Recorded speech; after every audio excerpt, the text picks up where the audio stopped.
எல்லோருக்கும் வணக்கம்.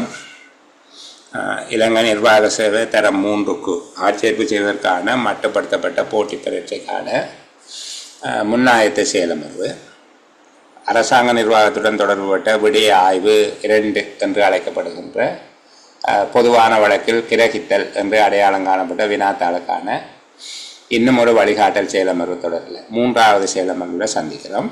ஏற்கனவே பதிவிடப்பட்ட ஒரு வினாத்தால் நாங்கள் ஆரம்ப கற்றல் வேகம் என்பது மெதுவானதாக இருக்கிறது மட்டுமில்லாமல் இந்த விடயத்தை அணுகுவதில் வெவ்வேறு மட்டத்திலான திறன் வேறுபாடுகளும் இருப்பதன் காரணமாக இருக்கக்கூடிய ஒவ்வொருவருக்கும் இடையில் சமமான திறன்கள் இல்லாமல் கொஞ்சம் இந்த விடயத்தை பிள்ளைகளுடைய அபிப்பிராயத்தின் பேரில் தாபன விதிக்கோவை பொதுச்சேவை ஆணைக்குழுவின் நடைமுறை விதிகள் அந்த பகுதிகளை படிப்பிக்கிறதுல கூட அவர்களுக்கு பெரிய நெருக்கடி இல்லை, அந்த விஷயங்களை விளங்கி கொள்ளக்கூடியதாக இருக்குது.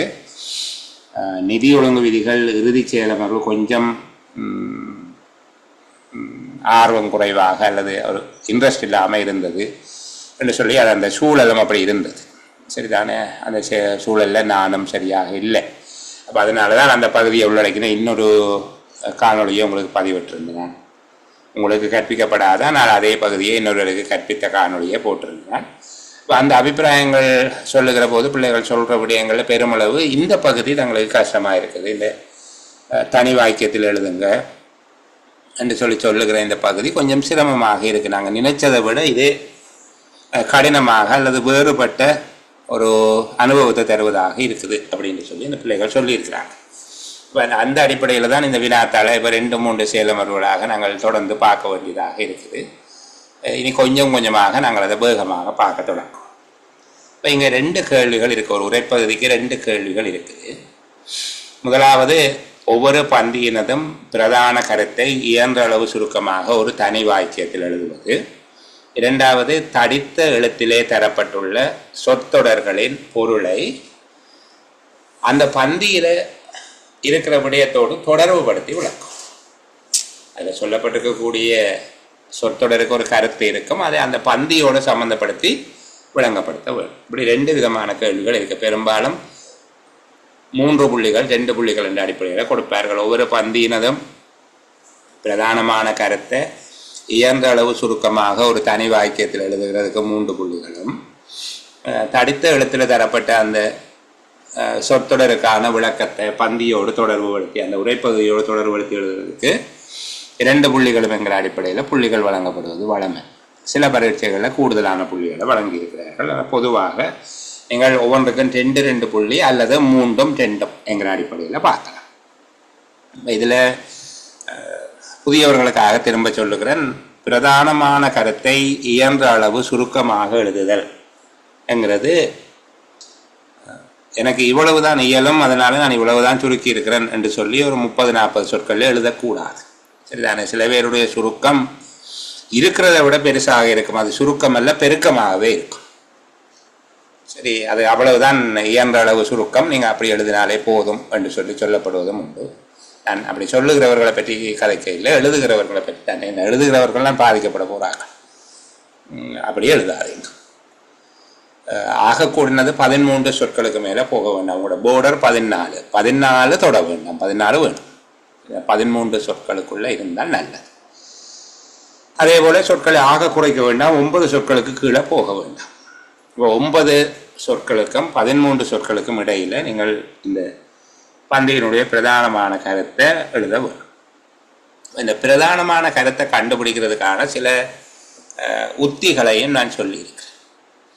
ஒரு உரைப்பகுதியை வாசிக்கிற போதே உரையாசிரியர் ஏன் இந்த உரைப்பகுதியை எழுதுகிறார், என்ன எழுதுகிறார்ன்றது வேற, ஏன் எழுதுகிறார். சரிதானே, உரையாசிரியர் ஏன் எழுதுகிறார் என்கிற கேள்வி பிரதானமானதாக இருக்கும். அதாவது இந்த உரைப்பகுதியின் நோக்கம் என்ன, உரையாசிரியருடைய நோக்கம் என்ன என்பதை தெளிவாக அடையாளம் காணாமல் உங்களால் அந்த உரைப்பகுதி சொல்ல வருகின்ற முழுமையான அர்த்தத்தை புரிந்து கொள்ள முடியாது. சில வேளைகளில் அங்கே எழுத்திலே இல்லாத ஒரு பொருள் அதுக்குள்ளே இருக்கும். சரிதானே, அதை சொல்லுவார்கள் 2 வரிகளுக்கு இடையிலே வாசிப்பது என்று சொல்லி. ரீடிங் பிட்வீன் டூ லைன்ஸ் அப்படின்னு சொல்லி ஆங்கிலத்தில் சொல்லுகிறேன். 2 வரிகளுக்கு இடையில் வாசிப்பது என்று சொல்லி. என்ன இடையில் என்ன இருக்குன்ற அந்த அவை வெளிப்படையாக சொல்லாத ஆனால் சொல்ல முயலுகின்ற பொருளை புரிந்து கொள்வது, அது ஒரு வாசிப்பினுடைய ஒரு அழகு.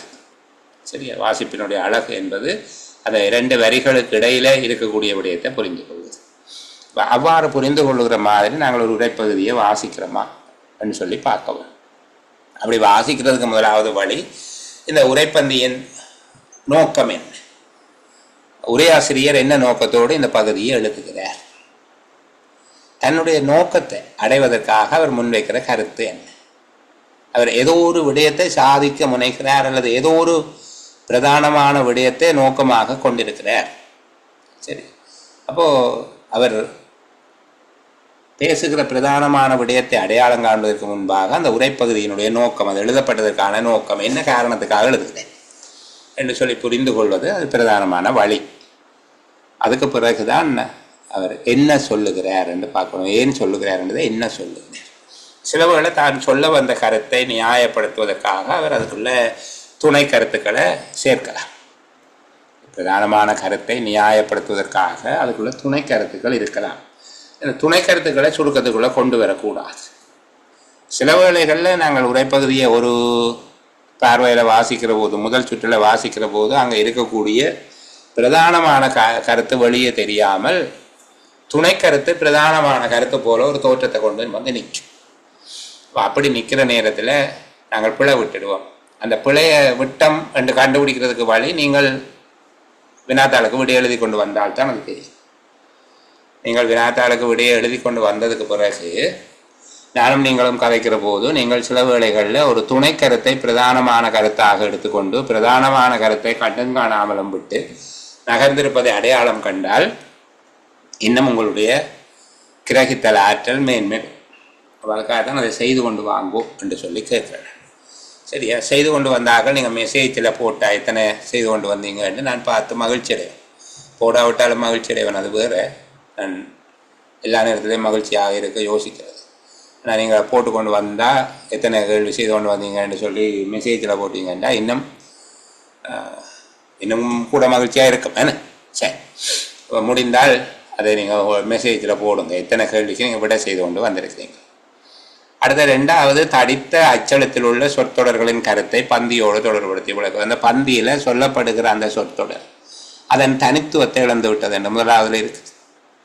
அந்த தனித்துவம் என்றா என்ன உங்களுக்கு விளங்குதா? அதற்கென விசேடமாக உரித்தான அல்லது ஏனைய இடங்களில் காண முடியாத விசேட தன்மை வாய்ந்த பண்புகள் இல்லாத ஒளிந்து போயிற்று. எதற்கண்டு அங்கே சொல்லப்படுகிறது, வாசித்தால் வராத ஆக்களுக்கு சிரமம் வந்தால் சிங்கள வைத்திய முறை. சிங்கள வைத்திய முறை தனக்கென விசேடமாக கொண்டிருந்த, ஏனையவற்றுக்கு இல்லாததாக தனக்கு மட்டும் உரித்தானதாக கொண்டிருந்த அதன் பண்புகள் இல்லாத ஒளிந்தது என்பதை குறிப்பிடுகிறார் என்பதாக அந்த விடையை எழுதவும். அந்த பந்தியில் அந்த வார்த்தை என்ன பொருளை தருகிறது, என்ன விளக்கத்தை தருகிறது, அந்த பந்தியில் இருக்கிற விஷயத்தோட தொடர்புபடுத்தி. இங்கே முதலாவது வாசிங்கன்னா அது சிங்கள வைத்திய முறை அல்லது தேசிய சிகிச்சை முறையை பற்றி சொல்லுது. அப்போ தேசிய சிகிச்சை முறை தனக்கென விசேடமாக கொண்டிருந்த, அதற்கே உரித்தான, தனக்கென விசேடமாக கொண்டிருந்த அல்லது அதற்கே உரித்தான பண்புகளை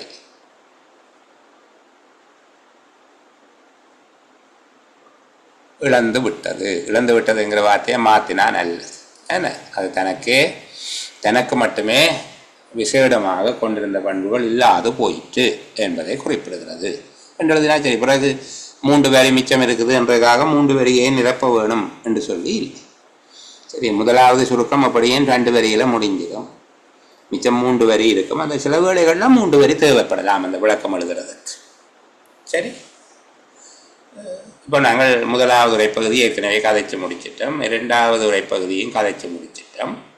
இப்போ 3வது உரைப்பகுதியை நாங்கள் ஒரு வாசிக்க போகிறோம். நானும் நீங்களுமாக சேர்ந்து இந்த 3வது உரைப்பகுதியை வாசிப்போம். உங்களுடைய வசதிக்காக, நீங்கள் இந்த டெலிஃபோனில் படிக்கிற ஆட்களுக்காக நான் அதை கொஞ்சம் வசதிப்படுத்தி தரேன்.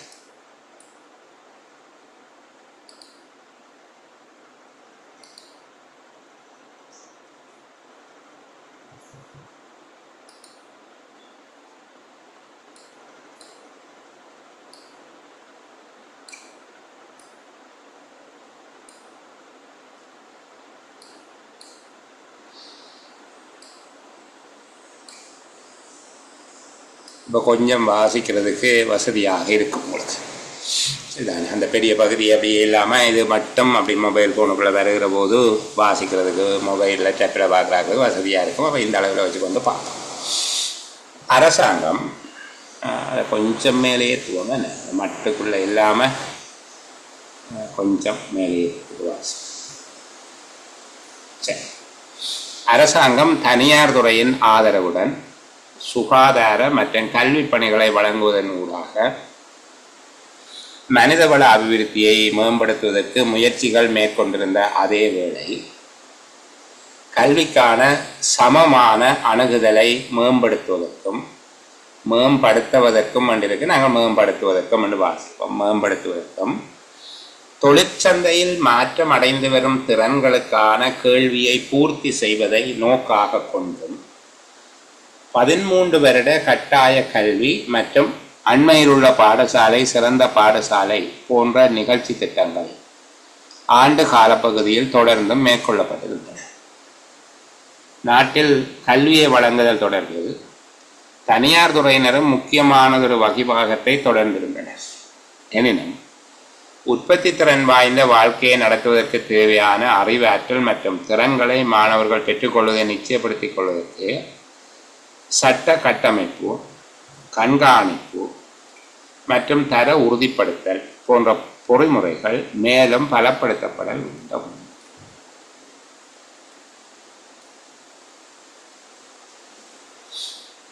அரசாங்கம் தனியார் துறையின் ஆதரவுடன் சுகாதார மற்றும் கல்வி பணிகளை வழங்குவதன் ஊடாக மனிதவள அபிவிருத்தியை மேம்படுத்துவதற்கு முயற்சிகள் மேற்கொண்டிருந்த அதே வேளை கல்விக்கான சமமான அணுகுதலை மேம்படுத்துவதற்கும் தொழிற்சந்தையில் மாற்றமடைந்து வரும் திறன்களுக்கான கேள்வியை பூர்த்தி செய்வதை நோக்காக கொண்டும் 13 வருட கட்டாய கல்வி மற்றும் அண்மையில் உள்ள பாடசாலை, சிறந்த பாடசாலை போன்ற நிகழ்ச்சி திட்டங்கள் ஆண்டு காலப்பகுதியில் தொடர்ந்தும் மேற்கொள்ளப்பட்டிருந்தன. நாட்டில் கல்வியை வழங்குதல் தொடர்பில் தனியார் துறையினரும் முக்கியமான ஒரு வகிபாகத்தை தொடர்ந்திருந்தனர்.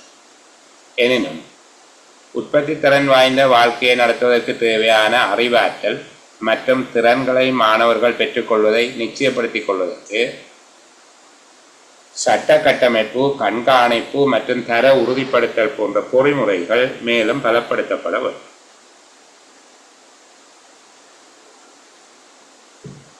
இன்னும் ஒரு வாசிக்கிறனே. அரசாங்கம் தனியார் துறையின் ஆதரவுடன் சுகாதார மற்றும் கல்வி பணிகளை வழங்குவதன் ஊடாக மனிதவள அபிவிருத்தியை மேம்படுத்துவதற்கு முயற்சிகள் மேற்கொண்டிருந்த அதே வேளை கல்விக்கான சமமான அணுகுதலை மேம்படுத்துவதற்கும் தொழிற்சந்தையில் மாற்றமடைந்து வரும் திறன்களுக்கான கேள்வியை பூர்த்தி செய்வதை நோக்காக கொண்டும் 13 வருட கட்டாய கல்வி மற்றும் அண்மையிலுள்ள பாடசாலை, சிறந்த பாடசாலை போன்ற நிகழ்ச்சி திட்டங்கள் ஆண்டு காலப்பகுதியில் தொடர்ந்தும் மேற்கொள்ளப்பட்டிருந்தன. நாட்டில் கல்வியை வழங்குதல் தொடர்பில் தனியார் துறையினரும் முக்கியமான ஒரு வகிபாகத்தை தொடர்ந்திருந்தனர். எனினும் உற்பத்தி திறன் வாய்ந்த வாழ்க்கையை நடத்துவதற்கு தேவையான அறிவாற்றல் மற்றும் திறன்களை மாணவர்கள் பெற்றுக்கொள்வதை நிச்சயப்படுத்திக் கொள்வதற்கு சட்ட கட்டமைப்பு, கண்காணிப்பு மற்றும் தர உறுதிப்படுத்தல் போன்ற பொறிமுறைகள் மேலும் பலப்படுத்தப்பட வேண்டும். சரி, இதுக்கு மேலே 3 தரம் வாசிச்சிட்டம். என்னமோ பாதி விளங்கின மாதிரியும் பாதி விளங்காத மாதிரியும் இருக்குது. சரிதானே? எங்களுடைய தாய்மொழியில் எழுதப்பட்ட ஒரு உரைநடை ஒன்றும் செய்யுள் இல்லை. என்ன சொல்லுகிறது? ஆசிரியப்பா, விருத்தப்பா, எண் சீர் களி நடிலடி ஆசிரியப்பா, இந்த மாதிரி எல்லாம் இல்லை. வெண்பா, ஒரு பாவம் இல்லை. இது எழுதியிருக்கு, வசனமாக எழுதி. எங்களுக்கு முழுக்க விளங்கிட்டுதா இல்லை, கொஞ்சம் விளங்கின போலையும் விளங்காத போலையும் தான் இருக்குது. எனக்கு அப்படி தான் இருக்குது. உங்களுக்கு எப்படி தெரியல. எனக்கு அது வாசிக்கிற போது கொஞ்சம் விளங்கின மாதிரியும் கொஞ்சம் விளங்காத மாதிரியும் என்ன சொல்லுகிறார் என்பது போல இருக்கு. சரி, இப்போ நாங்கள் இதுக்குள்ள கேட்போம். இதை ஏன் எழுதியிருக்கிறார்? இந்த உரைப்பகுதியை ஏன் எழுதியிருக்கிறார்கள்?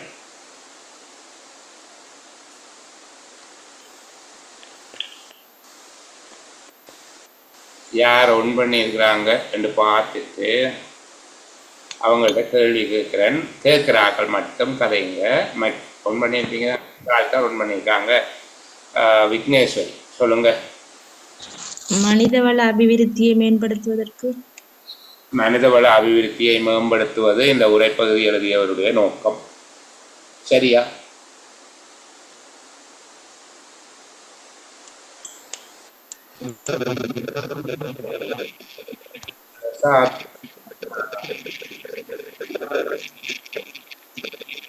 பிரசாத்தினுடைய மைக்க எங்களுக்கு விளங்க இல்லை. ஏன்னா ஒன் பண்ணி வச்சுக்காங்க. கேட்போம் என்ன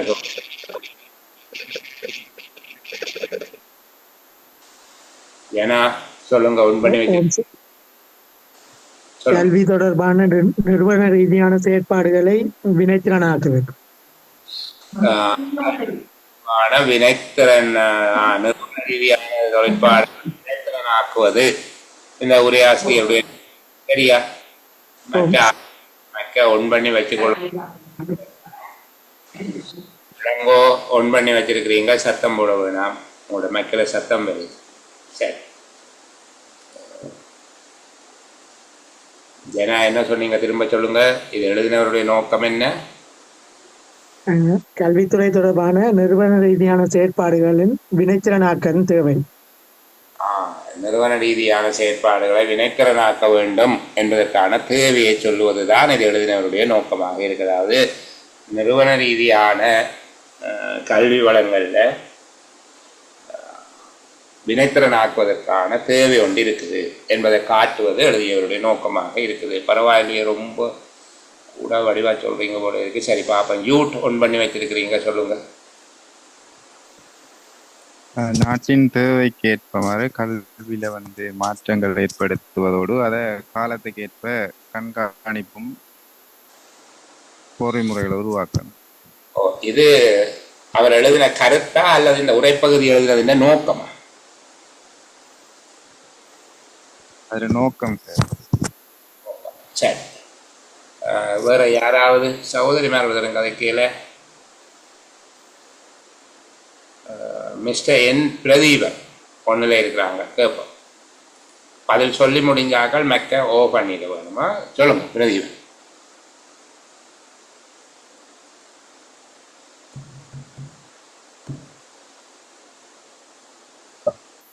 சரி, இளங்கோ இதை சொல்ல வாரீங்க, சொல்லுங்க. வாழ்க்கைக்கு பயனுறுதியான கல்வியை பெற்றுக்கொள்வதை உறுதி செய்வதை கூறுகிறார்.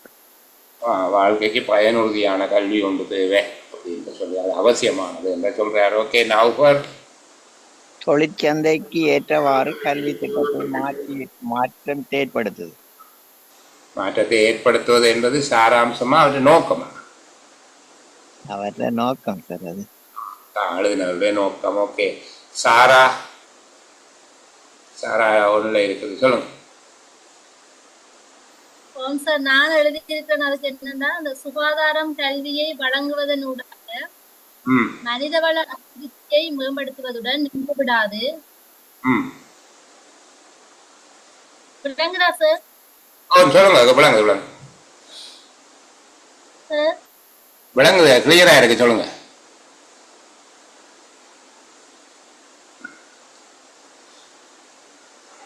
சாரா ஏதோ சொல்ல வந்தாங்க, கடையிலையா எங்களுக்கு இல்லை. இப்போ மைக்கொன்ல இருக்கு, ஆனா அவங்க பேசுறது வேற இல்லை. சரி, வேற யாரோ ஒரு ஆள் வந்தீங்களே, சொல்லுங்க.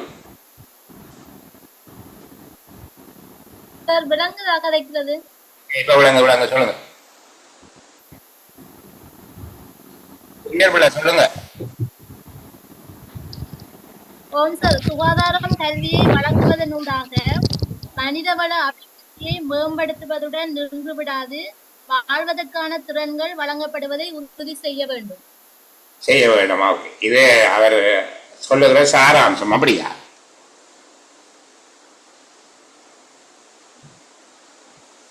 சரி பிள்ளைகள், அப்போ பார்ப்போம் என்ன.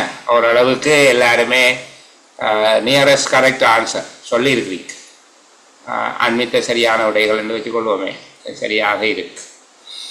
சரி, இந்த எழுதின உரையாசிரியருடைய நோக்கம் என்ன என்று சொல்லி, ஏன் இதை எழுதுகிறார், என்ன எழுதுகிறார் என்பதை பார்க்கறதுக்கு முன்னுக்கு ஏன் எழுதுகிறார் பார்க்கறதுக்கு இன்னும் ஒருக்கா வாசிப்போம். என்ன விட சொன்னவர்களுடைய எண்ணிக்கை இருக்கிற எண்ணிக்கையில் ஒரு 5 வீதம் கூட இல்லை. என்ன 5 வீதம் 6 பேர் சொல்லியிருக்கோம். சரி, அரசாங்கம் தனியார் துறையின் ஆதரவுடன் சுகாதார மற்றும் கல்வி பணிகளை வழங்குவதன் ஊடாக மனிதவள அபிவிருத்தியை மேம்படுத்துவதற்கு முயற்சிகள் மேற்கொண்டிருந்த அதே வேளை கல்விக்கான சமமான அணுகுதலை மேம்படுத்துவதற்கும் தொழிற்சந்தையில் மாற்றமடைந்து வரும் திறன்களுக்கான கேள்வியை பூர்த்தி செய்வதை நோக்காக கொண்டும் 13 வருட கட்டாய கல்வி மற்றும் அண்மையில் உள்ள பாடசாலை, சிறந்த பாடசாலை போன்ற நிகழ்ச்சி திட்டங்கள் ஆண்டு காலப்பகுதியில் தொடர்ந்தும் மேற்கொள்ளப்பட்டிருந்தன. இதுல தான் வசனம் முடியுது. இதுல தான் இந்த வசனம் முடியுது. அரசாங்கம் தனியார் துறையின் ஆதரவுடன் சுகாதார மற்றும் கல்வி பணிகளை வழங்குவதன் ஊடாக மனிதவள அபிவிருத்தியை மேம்படுத்துவதற்கு முயற்சிகள் மேற்கொண்டிருந்த அதே வேளை கல்விக்கான சமமான அணுகுதலை மேம்படுத்துவதற்கும் தொழிற்சந்தையில் மாற்றமடைந்து வரும் திறன்களுக்கான கேள்வியை பூர்த்தி செய்வதை நோக்காக கொண்டும் 13 வருட கட்டாய கல்வி மற்றும் அண்மையில் உள்ள பாடசாலை, சிறந்த பாடசாலை போன்ற நிகழ்ச்சி திட்டங்கள் ஆண்டு காலப்பகுதியில் தொடர்ந்தும் மேற்கொள்ளப்பட்டிருந்தன. நாட்டில் கல்வியை வழங்குதல் தொடர்பில் தனியார் துறையினரும் முக்கியமானதொரு வகிபாகத்தை தொடர்ந்திருந்தனர். இதுல வசனம் இன்றவோட முடியும். நாட்டில் கல்வியை வழங்குதல் தொடர்பில் தனியார் துறையினரும் முக்கியமான ஒரு வகிபாகத்தை தொடர்ந்திருந்தனர். எனினும் உற்பத்தி திறன் வாய்ந்த வாழ்க்கையை நடத்துவதற்கு தேவையான அறிவாற்றல் மற்றும் திறன்களை மாணவர்கள் பெற்றுக்கொள்வதை நிச்சயப்படுத்திக் கொள்வதற்கு சட்ட கட்டமைப்பு, கண்காணிப்பு மற்றும் தர உறுதிப்படுத்தல் போன்ற பொறிமுறைகள் மேலும் பலப்படுத்தப்பட வேண்டும். இப்ப இந்த முதலாவது பகுதி இந்த 5 லைன்லையும் எழுதப்பட்டிருக்கக்கூடிய ஒரு வசனம், அதுல சொல்லப்படுகிற பிரதானமான கருத்து என்ன? அந்த 5 லைன்லையும் என்ன சொல்லியிருக்காங்க? அரசாங்கம் தனியார் துறையின் ஆதரவுடன் சுகாதார மற்றும் கல்வி பணிகளை வழங்குவதன் ஊடாக மனிதவள அபிவிருத்தியை மேம்படுத்துவதற்கு முயற்சிகள் மேற்கொண்டிருந்த அதேவேளை கல்விக்கான சமமான அணுகுதலை மேம்படுத்துவதற்கும், சமமான அணுகுதல் என்பது ஈக்குவல் அக்சஸ் என்று சொல்ற, எல்லாரும் கல்வியை பெற்றுக்கொள்வதற்கு சமமான வாய்ப்பு இருக்குதாண்டா இல்லை, சமமான அணுகுதலை மேம்படுத்துவதற்கு, அந்த சமமான வாய்ப்பு நிலைமையை இம்ப்ரூவ் பண்றதுக்கு, அப்ப இல்லாதபடியால் கொஞ்சம் மட்டா இருக்குது, அதை மேம்படுத்துவதற்கு. அதே போல தொழிற்சந்தையில் மாற்றம் அடைந்து வரும் திறன்களுக்கான கேள்வியை பூர்த்தி செய்வதை நோக்காக கொண்டு, தொழிற்சந்தையில் மாற்றமடைந்து வரும் திறன்களுக்கான கேள்வியை பூர்த்தி செய்வது என்பதனுடைய பொருள் வேலைவாய்ப்புகளுக்கு அவசியமாக தேவைப்படுகின்ற திறன்கள் தற்போது மாற்றமடைந்து வருகிறது. தொழிற்சந்தையில் திறன்களுக்கான கேள்வி, மாற்றமடைந்து வரும் திறன்களுக்கான கேள்வி, அவர்களுக்கு முந்தி தெரிஞ்ச விஷயங்களை விட இப்ப புது புது விடயங்கள் தெரிய வேணும். தொழிற்சந்தையில அவற்றுக்கான கேள்வி தான் இருக்கு. அந்த விடயம் தெரிந்தவர்கள் வேலை வாய்ப்பை பெற்றுக்கொள்ளக்கூடிய இருக்கு. அப்ப புதிய விடயங்கள், மாற்றமடைந்து வருகின்ற திறன்களுக்கான கேள்வி தொழிற்சந்தையில இருக்கு. தொழிற்சந்தையில அவ்வாறு புதிய புதிய திறன்களுக்கான தேவை இருக்கு. அந்த தேவையை பூர்த்தி செய்வது, அப்ப புதிய திறன்களை கற்றுக் கொடுக்கக்கூடிய மாதிரியாக ஒன்று கல்விக்கான சமமான அணுகுதலை அதிகரிப்பது, 2வது தொழிற்சந்தையில தேவைப்படுகின்ற திறன்கள், புதிதாக தேவைப்படுகின்ற திறன்களை வழங்குவது ஆகிய நோக்கத்தை அடிப்படையாக கொண்டு 2 நிகழ்ச்சி திட்டங்கள், 2 ப்ரோக்ராம், அதாவது 13 வருஷம் கட்டாயம் கல்வி, மற்றது அண்மையில் உள்ள பாடசாலை சிறந்த பாடசாலை என்று சொல்லி 2 நிகழ்ச்சி திட்டங்களை அரசாங்கம் செய்திருக்கு. மேலே சொல்லப்பட்டிருக்குது, தனியார் துறையின் ஆதரவோடு சுகாதாரம் கல்வி பணிகளை வழங்குவதற்கும் அரசாங்கம் நடவடிக்கை செய்திருக்கு, முயற்சிகளை மேற்கொண்டது. தனியார் துறையினரை இணைப்பதற்கு அரசாங்கம் முயற்சிகளை மேற்கொண்டிருந்த அதே வேளையில்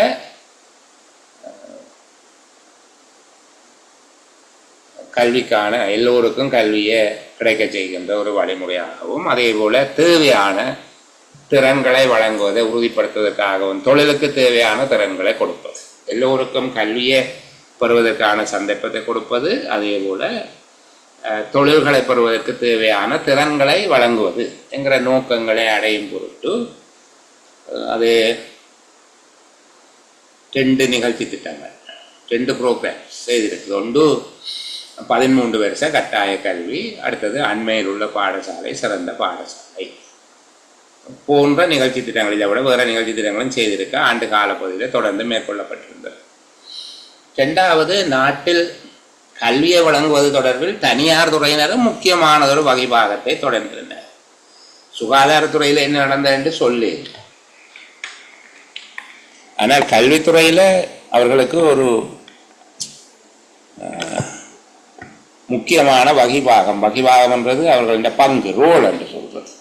சரிதான, முக்கியமான வகிபாகத்தை அவர்கள் தொடர்ந்து செய்யணும். இப்போ தனியார் துறையினரும் முக்கியமான வகிபாகத்தை செய்திருக்கிறார். எனினும் உற்பத்தி திறன் வாய்ந்த வாழ்க்கையை நடத்துவதற்கு தேவையான அறிவாற்றல் மற்றும் திறன்களை மாணவர்கள் பெற்றுக்கொள்வதை நிச்சயப்படுத்திக் கொள்வதற்கு சட்ட கட்டமைப்பு, கண்காணிப்பு மற்றும் தர உறுதிப்படுத்தல் போன்ற பொறிமுறைகள் மேலும் பலப்படுத்தப்படல் வேண்டும். சரி, இந்த 3 வசனத்திலையும் சொல்லப்படுகிற 3 விதமான விடயங்கள் இருக்கு. அந்த முதலாவது விடயத்தில் என்ன சொல்லப்பட்டிருக்கு? முதலாவது கோடு தாங்கள் போட்டிருக்கிற இந்த 1 என்பதற்கு முன்னுக்கு சொல்லப்பட்டிருக்கக்கூடிய விடயம் என்ன?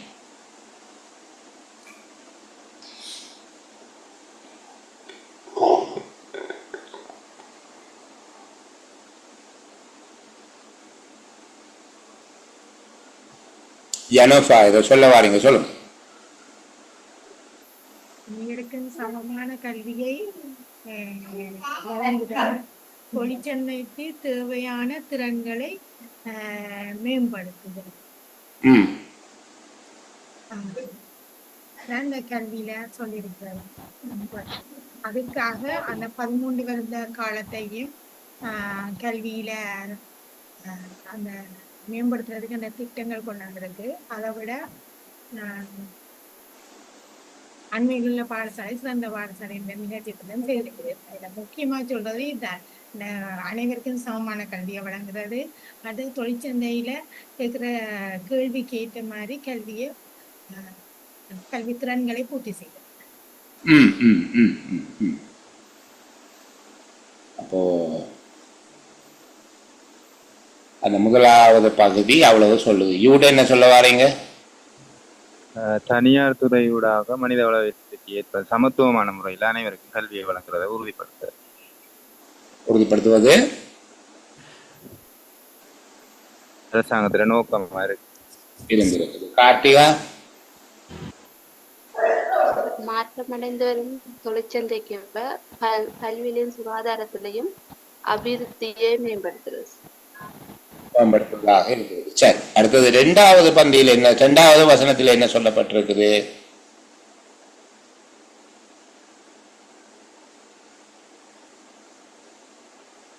உங்களுக்கு இவ்வளோத்தையும் சேர்த்து எழுதுறதுக்கு ஆகக்கூடாது 13 சொற்கள் தான் இருக்கு, அதுக்கு மேல போயிடாது.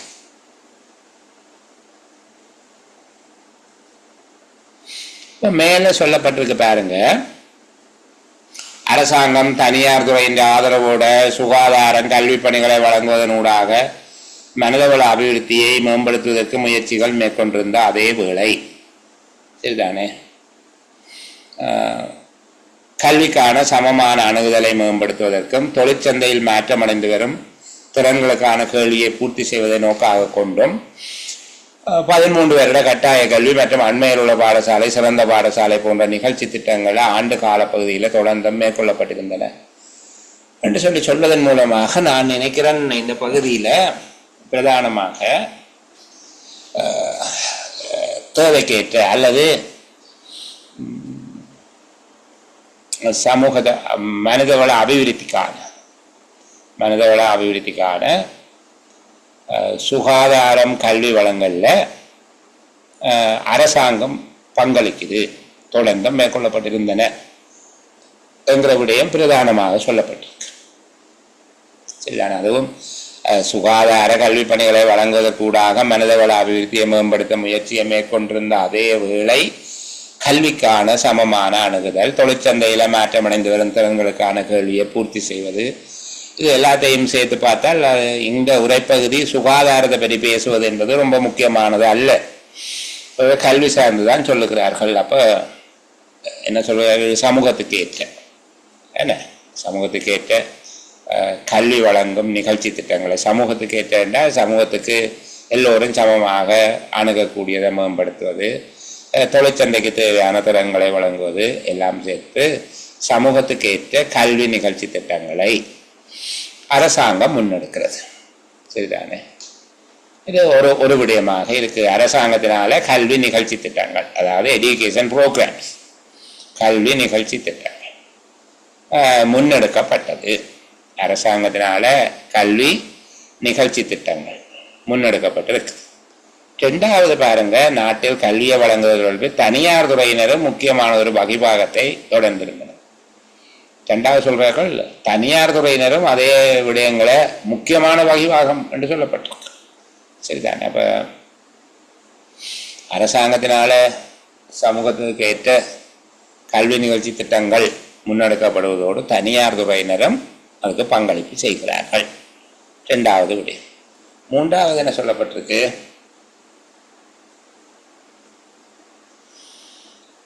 எனினும் உற்பத்தி திறன் வாய்ந்த வாழ்க்கையை நடத்துவதற்கு தேவையான அறிவாற்றல் மற்றும் திறன்கள், இது நாங்கள் தேவையான அறிவாற்றல் மற்றும் திறன்கள் என்று எடுத்துக்கொள்ளலாம். அதாவது உற்பத்தி திறன் வாய்ந்த வாழ்க்கையை நடத்துவதற்கு தேவையான என்றது ஒரு விவரித்தல். எல்லாம் முக்கியமானது தான், ஆனால் எங்களுக்கு சொற்சிக்கனம் வேணுமே என்கிறதுக்காக அப்போ அவசியமான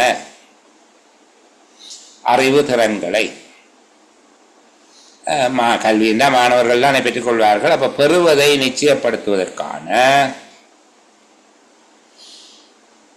பாருங்க சட்ட கட்டமைப்பு, கண்காணிப்பு மற்றும் தர உறுதிப்படுத்தல் போன்ற பொறிமுறைகள், இது எல்லாம் இந்த பொறிமுறைகளுக்கான உதாரணம்.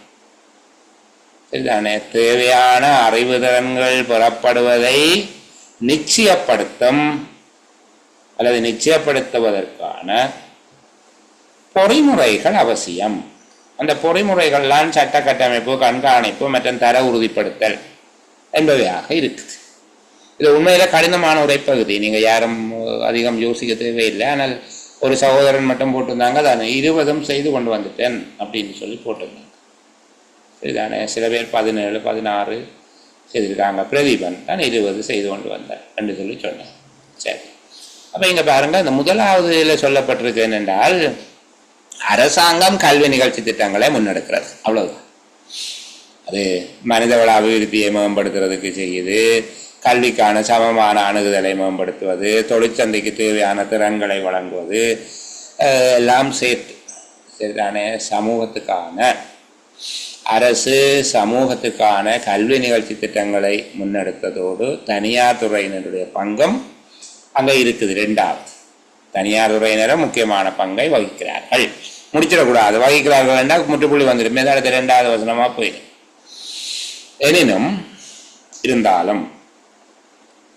எனினும்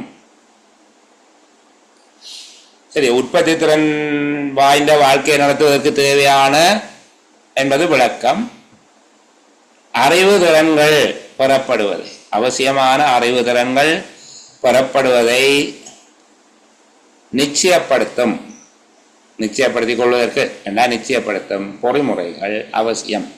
இப்போ இங்கே 3 விடயம் சொல்லப்பட்டிருக்குது. ஒன்று, அரசினால கல்வி வழங்கல் செயற்பாடுகள், கல்வி நிகழ்ச்சி திட்டங்கள் முன்னெடுக்கப்பட்டிருக்கு.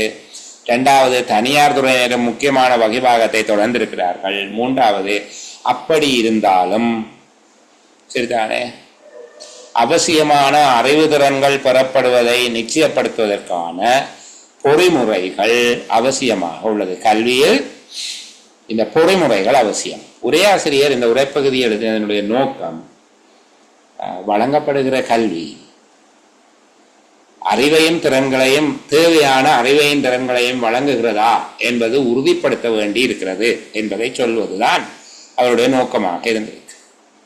அதாவது கல்வியினால அவசியமான அறிவும் திறன்களும் பெற்றுக்கொள்ளப்படுகிறது என்பதை உறுதிப்படுத்தும் பொறிமுறைகளின் அவசியத்தை பேசுவது இந்த உரையாசிரியருடைய நோக்கம். வழங்கப்படும் கல்வியினால், அதாவது அரச துறையினாலும் தனியார் துறையினராலும் வழங்கப்படும் கல்வி அவசியமான அறிவு திறன்களை பெற்றுக் கொடுக்கிறது அல்லது பெற்றுக் கொடுப்பதை அரச துறையினாலும் தனியார் துறையினாலும் வழங்கப்படுகின்ற கல்வி அவசியமான அறிவு திறன்களை பெற்றுக் கொடுப்பதை நிச்சயப்படுத்தும் பொறிமுறைகள் அவசியம் அல்லது பொறிமுறைகள் பலப்படுத்தப்பட வேண்டும் என்பதுதான் இந்த உரைப்பகுதியினுடைய பிரதானமான சாராம்சமாக இருக்கு. சரிதானே? அரச துறையும் தனியார் துறையும் கல்வியை வழங்கினாலும் எனினும் என்று சொல்லப்பட்டிருக்கு, வழங்கினாலும் தேவையான அறிவு திறன்கள் பெற்றுக்கொள்ளப்படுவதை நிச்சயப்படுத்தும் பொறிமுறைகள், தேவையான அறிவு திறன்கள் பெற்றுக்கொள்வதை நிச்சயப்படுத்தும் பொறிமுறைகள் அவசியமாக உள்ளது அல்லது மேலும் பலப்படுத்த வேண்டும். பொறிமுறைகளை மேலும் பலப்படுத்த வேண்டும். இப்படி இந்த சாராம்சம் அமையும் வகையில் ஒரு சுருக்கம் இருந்திருந்தால் அதுதான் மிக பொருத்தமாக இருக்கும். மேலே சொல்லப்பட்டிருக்கிற அந்த 5 வரியும் என்ன சொல்லியிருக்கின்றால், அரசாங்கம் கல்வி நிகழ்ச்சி திட்டங்களை முன்னெடுக்கிறது.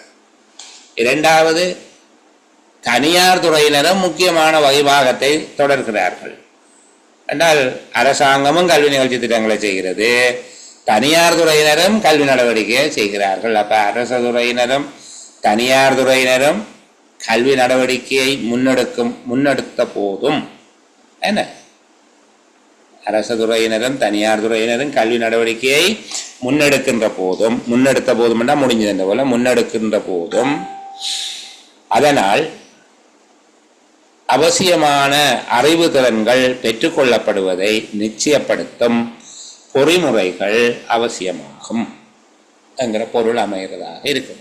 இப்போ இந்த உரையாசிரியருடைய நோக்கம் என்னென்னா, கல்வியினால் தேவையான அறிவு திறன்கள் கிடைப்பதை நிச்சயப்படுத்தும் பொறிமுறைகள் அவசியம் என்பதை வலியுறுத்துவதுதான் இதை எழுதியவருடைய நோக்கம். சரிதானே? கல்வியினால அவசியமான அறிவும் திறன்களும் பெற்றுக்கொள்ளப்படுகிறது என்பதை நிச்சயப்படுத்துவது அவசியம் அல்லது நிச்சயப்படுத்துவதன் அவசியத்தை பேசுவது அவருடைய நோக்கமாக இருக்கிறது.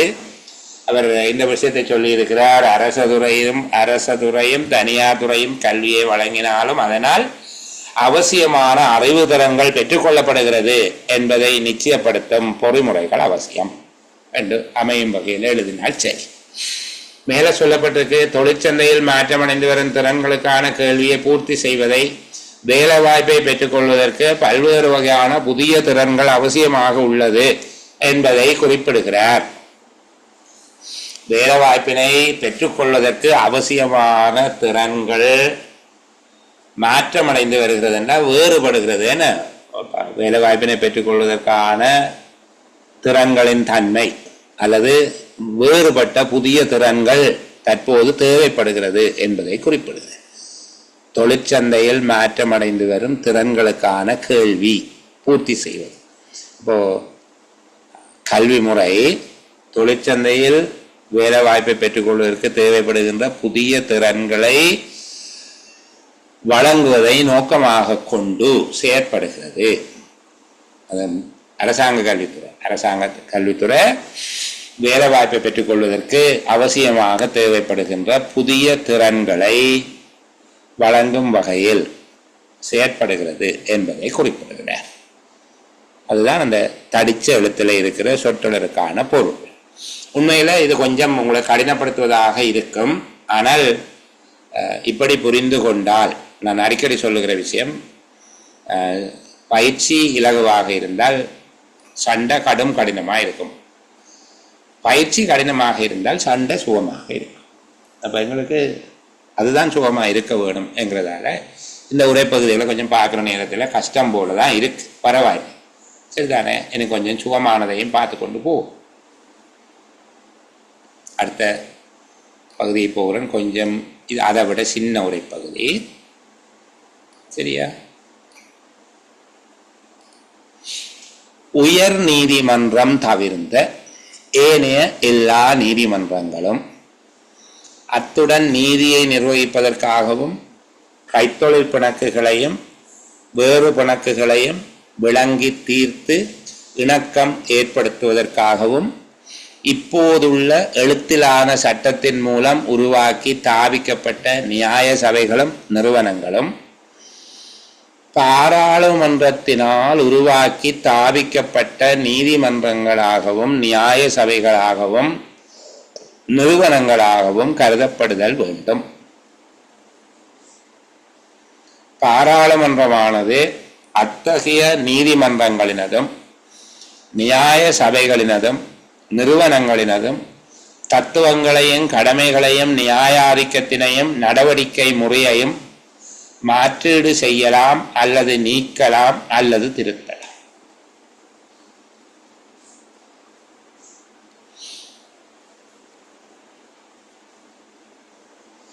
உயர் நீதிமன்றம் தவிர்ந்த ஏனைய எல்லா நீதிமன்றங்களும் அத்துடன் நீதியை நிர்வகிப்பதற்காகவும் கைத்தொழில் பிணக்குகளையும் வேறு பிணக்குகளையும் விளங்கி தீர்த்து இணக்கம் ஏற்படுத்துவதற்காகவும் இப்போது உள்ள எழுத்திலான சட்டத்தின் மூலம் உருவாக்கி தாபிக்கப்பட்ட நியாய சபைகளும் நிறுவனங்களும் பாராளுமன்றத்தினால் உருவாக்கி தாவிக்கப்பட்ட நீதிமன்றங்களாகவும் நியாய சபைகளாகவும் நிறுவனங்களாகவும் கருதப்படுதல் வேண்டும். பாராளுமன்றமானது அத்தகைய நீதிமன்றங்களினதும் நியாய சபைகளினதும் நிறுவனங்களினதும் தத்துவங்களையும் கடமைகளையும் நியாயாதிக்கத்தினையும் நடவடிக்கை முறையையும் மாற்றீடு செய்யலாம் அல்லது நீக்கலாம் அல்லது திருத்தலாம். இன்னும் ஒருக்கா வாசிப்புமே. உயர் நீதிமன்றம் தவிர்ந்த ஏனைய எல்லா நீதிமன்றங்களும் அத்துடன் நீதியை நிர்வகிப்பதற்காகவும் கைத்தொழில் பிணக்குகளையும் வேறு பிணக்குகளையும் விளங்கி தீர்த்து இணக்கம் ஏற்படுத்துவதற்காகவும் இப்போதுள்ள எழுத்திலான சட்டத்தின் மூலம் உருவாக்கி தாபிக்கப்பட்ட நியாய சபைகளும் நிறுவனங்களும் பாராளுமன்றத்தினால் உருவாக்கி தாபிக்கப்பட்ட நீதிமன்றங்களாகவும் நியாய சபைகளாகவும் நிறுவனங்களாகவும் கருதப்படுதல் வேண்டும். பாராளுமன்றமானது அத்தகைய நீதிமன்றங்களினதும் நியாய சபைகளினதும் நிறுவனங்களினதும் தத்துவங்களையும் கடமைகளையும் நியாயாதிக்கத்தினையும் நடவடிக்கை முறையையும் மாற்றீடு செய்யலாம் அல்லது நீக்கலாம் அல்லது திருத்தலாம். சரி, ஒரு 3 தடவை வாசிச்சுட்டேன். உண்மையில கடினமாகத்தான் இருக்கு, சரிதான். இப்போ சொல்ல வருகிற செய்தி என்ன?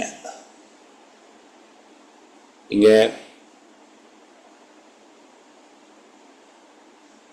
இத எழுதியவர் பேசுகிற பிரதானமான செய்தி என்ன சொல்லவார்? நிறைய பேர் நான் விடை எழுதினான் என்று சொல்லி இருக்கணும். அப்ப அவங்க எழுதின விடைகளை சொல்லலாம். ஒரு ஜனா என்ன எழுதியிருக்கிறாங்க சொல்லுங்க. உயர் நீதிமன்றம் தவிர்ந்த ஏனைய நீதித்துறை சார் அமைப்புகள் தொடர்பான முழுமையான கட்டுப்பாட்டு அதிகாரத்தை பாராளுமன்றம் கொண்டுள்ளது. திருப்பி சொல்லுங்க. உயர் நீதிமன்றம் தவிர்ந்த ஏனைய நீதித்துறை சார் அமைப்புகள் தொடர்பான முழுமையான கட்டுப்பாட்டு அதிகாரத்தை பாராளுமன்றம் கொண்டுள்ளது. உயர் நீதிமன்றம் தவிர்ந்த நீதி கட்டமைப்பு என்ன? உயர் நீதிமன்றம் தவிர்ந்த நீதி நிறுவனங்கள் என்று சொல்லலாம், அல்லது நீதிமன்றங்கள் என்ன செய்யலாம் என்று சொல்றீங்க? நீதிசார் அமைப்புகள் தொடர்பான முழுமையான கட்டுப்பாட்டு அதிகாரத்தை பாராளுமன்றம் கொண்டுள்ளது. பாராளுமன்றம் கொண்டிருக்கு. அதாவது அவற்றை தாபித்ததும் பாராளுமன்றம் தான் என்று சொல்லி இருக்கு. அவற்றின் மீதான அதிகாரத்தை, அவற்றின் மீதான அதிகாரத்தை தாபித்தல், மற்றது அதை மாற்றி அமைக்கிறது, எல்லாம் அவற்றின் மீதான அதிகாரத்தை பாராளுமன்றம் கொண்டிருக்கிறது. பாராளுமன்றத்தினால் தாவிக்கப்பட்ட நீதிமன்றங்கள், அதாவது உயர் நீதிமன்றம் என்பது பாராளுமன்றத்தினால தாவிக்கப்பட்டது அல்ல. சரிதானே? பாராளுமன்றம் என்பது இவற்றை தாவிக்கும், ஆனால் உயர் நீதிமன்றம் பாராளுமன்றத்தினால தாவிக்கப்படுவதல்ல. அப்போ உயர் நீதிமன்றம் தவிர ஏனைய நீதிமன்றங்களும் நியாய சபைகளும் பாராளுமன்றத்தினால் தாவிக்கப்பட்டிருப்பதோடு, கடைசியா என்ன வசனம் சொன்னீங்க? ஏன்னா நீதித்துறை சார் அமைப்புகள் தொடர்பான முழுமையான கட்டுப்பாட்டு அதிகாரத்தை பாராளுமன்றம் கொண்டுள்ளது. கட்டுப்பாட்டு அதிகாரத்தை பாராளுமன்றம் கொண்டுள்ளது. நீதிமன்றம் தவிர்ந்த ஏனைய பாராளுமன்றத்தினால் தாவிக்கப்பட்டிருப்பதோடு அவற்றின் கட்டுப்பாட்டு அதிகாரத்தையும் பாராளுமன்றம் கொண்டுள்ளது. இப்ப இங்க உயர் நீதிமன்றம் தவிர்த்து ஏனைய நீதிமன்றங்களுக்கும் பாராளுமன்றத்துக்குமான தொடர்பை விவரிப்பதுதான் ஒரு ஆசிரியருடைய நோக்கமாக இருக்கு. சரிதானே? உயர் நீதிமன்றம் தவிர்ந்த நீதிமன்றங்களுக்கும் பாராளுமன்றத்துக்கும் இடையிலான தொடர்பினை விவரிப்பது நோக்கம். அந்த தொடர்பினை அவர் எப்படி விவரிக்கிறார்? உயர் நீதிமன்றம் தவிர்ந்த நீதிமன்றங்கள் அல்லது நீதித்துறை கட்டமைப்புகள் பாராளுமன்றத்தினால் தாவிக்கப்பட்டதாக இருப்பதோடு அவற்றின் மீதான கட்டுப்பாடும் பாராளுமன்றத்துக்குரியதாக இருக்கிறது.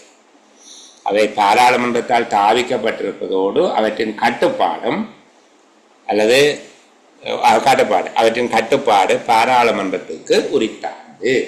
இப்போ உயர் நீதிமன்றம் தவிர்ந்த நீதிமன்றங்கள் பாராளுமன்றத்தினால் தாவிக்கப்படுவதோடு அவற்றின் கட்டுப்பாடும் பாராளுமன்றத்துக்கு உரியது என்கிற பொருள் அமையும்படி நான் சொல்லுகிற வார்த்தை தான் வர வேணும் இல்லை. அப்ப இங்க அவைதான் பாராளுமன்றத்தால தாவிக்கப்பட்டிருக்கு. அதாவது பாராளுமன்றம் தான் இந்த நீதிமன்றங்களை தாபித்தது. பாராளுமன்றத்தினால தாபிக்கப்படாத ஒரே நீதிமன்றம் உயர் நீதிமன்றம். சரிதானே? அப்போ உயர் நீதிமன்றம் தவிர்ந்த நீதிமன்றங்கள் பாராளுமன்றத்தினால் தாபிக்கப்பட்டதோடு அவற்றின் மீதான கட்டுப்பாடும் பாராளுமன்றத்துக்கு உரியது என்று எழுதினால், அல்லது உரித்தாக்கப்பட்டது என்று எழுதினால் சரியானது. சரி, அடுத்தது தத்துவங்கள், கடமைகள், நியாயாதிக்கம் என்கிற 3 விடயம் சொல்லப்பட்டிருக்கு. தடித்த எழுத்துல இருக்கிற சொற்றொடர். அப்ப நாங்கள் கவனிச்சு பாருங்க, சொற்களுக்குள்ள நின்று சிக்கப்படாம முதலிங்கால வெளியில வந்துட்டோம். சரிதானே? அது நீதியை நிர்வகிப்பதற்கும் கைத்தொழில் பிணக்குகளையும் வேறு பிணக்குகளையும் விளங்கி தீர்த்து இணக்கம் ஏற்படுத்துவதற்காகவும் இப்போதுள்ள எழுத்திலான சட்டத்தின் மூலம் உருவாக்கி தாவிக்கப்பட்ட நியாய சபைகள், நிறுவனங்கள். இப்ப நாங்கள் உயர் நீதிமன்றம் தவிர்ந்த நீதிமன்றங்கள், நியாய சபைகள் என்று சொல்லிட்டோம். அது பொதுவா நீதி கட்டமைப்பு. உயர் நீதிமன்றம் தவிர்ந்த நீதி கட்டமைப்புகள் பாராளுமன்றத்தினால் தாவிக்கப்பட்டிருப்பதோடு பாராளுமன்றத்தினால் கட்டுப்படுத்தப்படுகின்றன. பாராளுமன்றத்தினால் தாவிக்கப்பட்டு கட்டுப்படுத்தப்படுகின்றன என்று எழுதினால் சரி. வேன் பாராளுமன்றத்தை 2 தடவை எழுதுவா. உயர் நீதிமன்றம் தவிர்ந்த நீதித்துறை கட்டமைப்புகள் பாராளுமன்றத்தினால் தாவிக்கப்பட்டு அதனால் கட்டுப்படுத்தப்படுகின்றன. உயர் நீதிமன்றம் தவிர்ந்த நீதித்துறை கட்டமைப்புகள் பாராளுமன்றத்தினால் தாவிக்கப்பட்டு அதனால் கட்டுப்படுத்தப்படுகின்றன. முடிஞ்சது. அடுத்தது பாருங்க, தத்துவங்களையும் கடமைகளையும் நியாயாதிக்கத்தினையும் நடவடிக்கை முறையையும் என்று சொல்லப்பட்டிருக்கு. நாங்கள் அதை விட்டுட்டு இந்த மூண்டை தத்துவங்களையும் கடமைகளையும் நியாயாதிக்கத்தினையும் என்பதனுடைய பொருளை ஒருக்கா விளங்கப்படுது.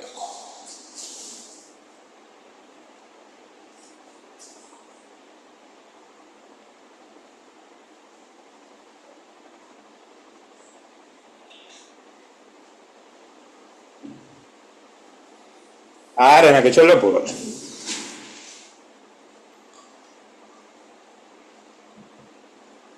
ஒருத்தரைங்க சரியா? தத்துவம் சொல்லுங்க. தத்துவம் உண்டு அதனுடைய அதிகாரம் சார். அதிகாரங்கள் நீதிமன்றங்களினுடைய அதிகாரங்கள் கடமைகள் சொல்றது பணிகள், அதன் அதிகாரங்கள், நிறைவேற்ற வேண்டிய பணிகள், அது செயற்பட வேண்டிய பரப்பு, அதனை கையாளுவதற்கு அனுமதிக்கப்பட்ட விடய பரப்பு. என்னென்ன விஷயங்களை கையாளலாம்? இப்போ உதாரணத்துக்கு திருமணம் சார்ந்த விடயங்களாக இருந்தால் அதுக்கு நியாய ஆதிக்கம் மாவட்ட நீதிமன்றத்துக்கு உண்டு. சரிதானே? அப்போ அதனால் கையாளப்படத்தக்க விடயங்களின் எல்லைகள் அல்லது விடய பரப்புகள் போன்றவற்றை குறிப்பிடுகிறது. தத்துவங்கள், கடமைகள், நியாய ஆதிக்கம் என்பது நீதிமன்றங்களுக்குரிய அதிகாரங்கள் மற்றும் அவற்றினால் நிறைவேற்றப்பட வேண்டிய பணிகள், கடமைகள் என்று திருப்பி எழுதக்கூடாது, அவற்றால் நிறைவேற்றப்பட வேண்டிய பணிகள், அவற்றினால் கையாளுவதற்கு வரையறை செய்யப்பட்ட விடயங்கள், எல்லைப்படுத்தப்பட்ட வரையறை செய்யப்பட்ட விடயங்கள் ஆகியவற்றை அவற்றை கையாளுவதற்கு அதிகாரமுள்ள விடயப்பரப்பு ஆகியவற்றை குறிப்பிடுகிறது என்பதாக சொல்லுங்க. சரியா? கொஞ்சம் வித்தியாசமா இருக்கிறதுக்காக நாங்கள் தள்ளி போய் ஒரு உரைப்பகுதியை பார்க்க போகிறோம். நடுக ஒரே மாதிரி கிடக்கிற போல கிடக்கு. எல்லாம் சட்டம் சார்ந்ததாகவே இருந்தது, பரவாயில்லை. சரிதானே? இருந்தாலும் நாங்கள் கொஞ்சம் வித்தியாசமாக ஒருக்கா பார்த்துட்டு திருப்பி வருவோம்.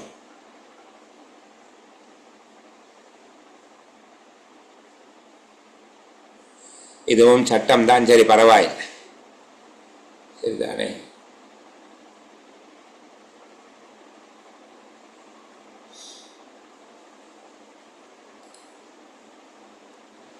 ஒரு 5 வரியில கிடக்கு, வாசி. பொதுமக்கள் பாதுகாப்பு கட்டளை சட்டத்தின் கீழ் அல்லது பொதுமக்கள் பாதுகாப்பு தொடர்பில் அப்போதைக்கு வலுவில் உள்ளதான சட்டத்தின் கீழ் அவசர கால ஒழுங்கு விதிகளை ஆக்குவதற்குள்ள தத்துவமானது அரசியல் அமைப்பினது ஏற்பாடுகள் தவிர்ந்த ஏதேனும் சட்டத்தினது ஏற்பாடுகளின் தொழிற்பாட்டை ஒதுக்கி தள்ளுகின்ற, திருத்துகின்ற அல்லது இடைநிறுத்தி வைக்கின்ற சட்ட பயன் கொண்ட ஒழுங்கு விதிகளை ஆக்குவதற்கான தத்துவத்தையும் உள்ளடக்குதல் வேண்டும். பொதுமக்கள் பாதுகாப்பு கட்டளை சட்டத்தின் கீழ் அல்லது பொதுமக்கள் பாதுகாப்பு தொடர்பில் அப்போதைக்கு வலுவில் உள்ளதான சட்டத்தின் கீழ் அவசர கால ஒழுங்கு விதிகளை ஆக்குவதற்குள்ள தத்துவமானது அரசியல் அமைப்பினது ஏற்பாடுகள் தவிர்ந்த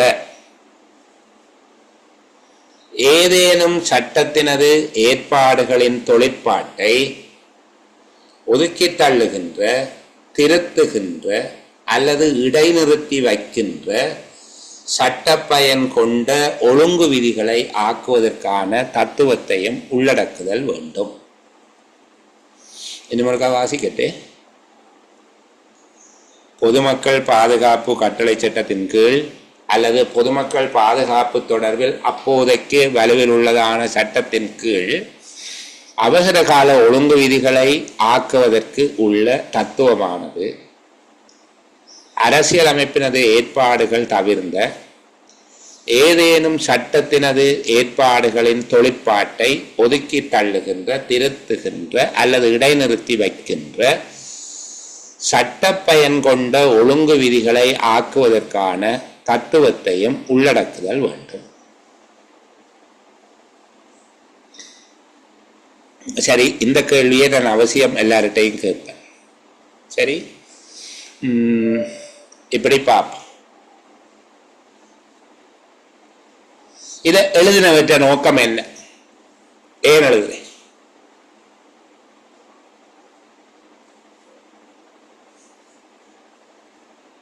ஏனப்பா இந்த பந்தி எழுதுறேன்? பந்தியில் ஒரு 5 லைன் என்ன எழுதியிருக்கிறேன்? என்ன எழுதியிருக்காரு? ஏன் எழுதியிருக்கிறேன்?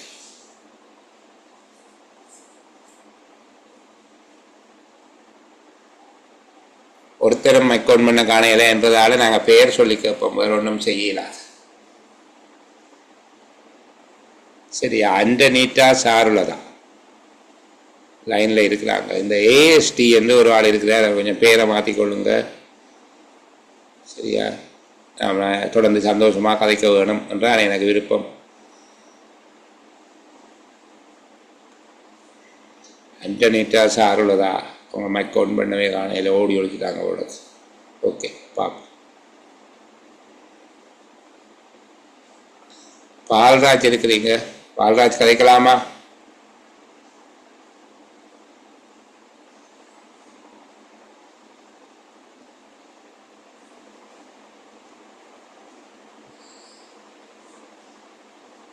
கணேஷ் கே கருணேரமா கதைக்காம இருக்கிறார், அவருக்கு கணேஷ் கே சொல்லுங்க.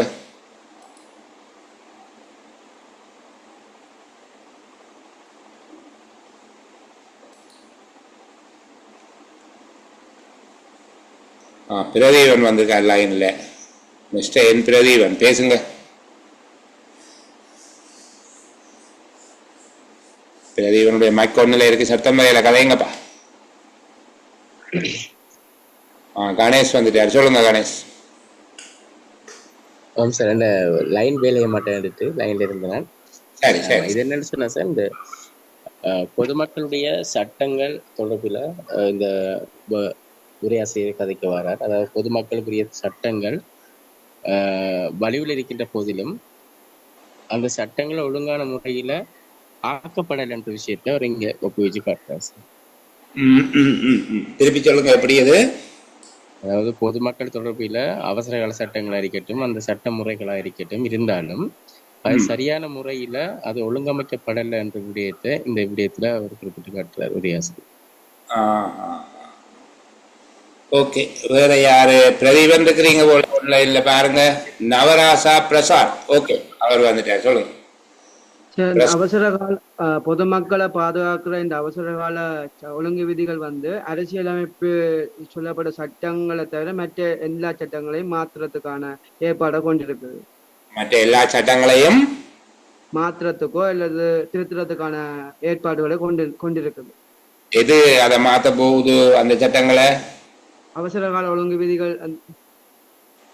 அவசர கால ஒழுங்கு விதிகள் அரசியலமைப்பில் சொல்லப்பட்ட சட்ட ஏற்பாடுகள் தவிர்ந்த அதுதான் அதை மாத்தாது, ஆனா மற்றதுகளை மாத்தக்கூடிய அதிகாரத்தை கொண்டிருக்கும். இதுதான் அவர் சொல்ல வந்த நோக்கமா அல்லது சாராம்சமா? நோக்கம் சார், நோக்கம். அப்ப சாராம்சம் சொல்லுங்களே.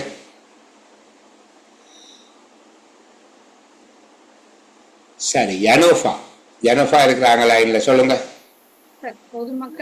பொதுமக்களுக்கான அவசர கால ஒழுங்கு விதிகளை உருவாக்கும் போது சட்ட பயன் கொண்ட ஒழுங்கு விதிகளை ஆக்குறது தான் எல்லா உரையாசிரியர் சொல்லுங்க. சட்ட பயன் கொண்ட ஒழுங்கு விதிகளை உருவாக்குதல் வந்தது. சரி, ஓகே. வேற யாரு?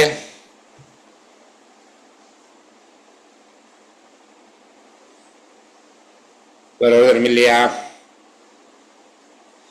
நாங்கள் திருப்பியும் ஒருக்கா வாசிக்க வேணும். சரியா? அப்துல்லா கதைங்களே. விக்னேஸ்வரி கதைக்கிறீங்க, சொல்லுங்க சார். அவசர கால நிலைமைகளில் ஒரு சட்டத்தை நடைமுறைப்படுத்தும் போது எவ்வாறான ஒழுங்கு விதிகளை கடைபிடிக்க வேண்டும் என்று சொல்றதுதான் எழுதினவருடைய நோக்கம். சரி, எப்படியான ஒழுங்கு விதிகளை கடைபிடிக்க வேணும்?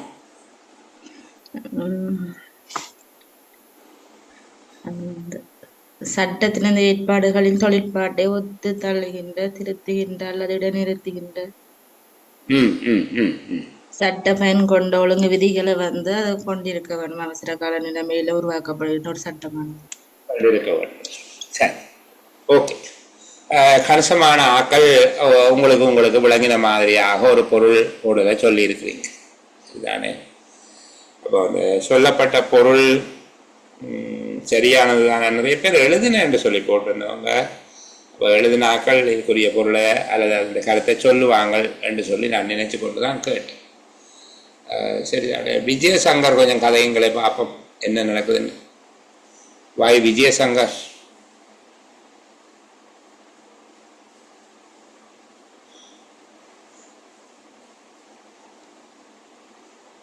ஓகே, அவங்க இல்லை உதயராணி இருக்கிறீங்க, என்ன உதயராணி கதைங்களை பார்ப்போம்.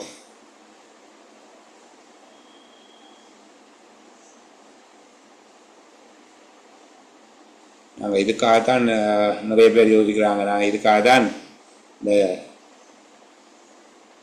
பேர்கள் போடாமல் இருக்கிறாங்களேன்னு. சௌமியா 3-4 பேர் சிவா என்கிற பேரில் இருக்கிறாங்க. இந்த டபுள் ஏ போட்டிருக்கிறது ஓகே, அது சிவமணியாக இருக்க வேணும். மற்றது 3-4 பேர் சிவா என்ற பேரில் இருக்கிறாங்க.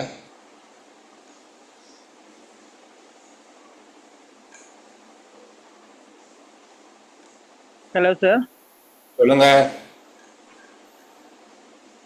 வாகேஷ் கதைங்க சார்.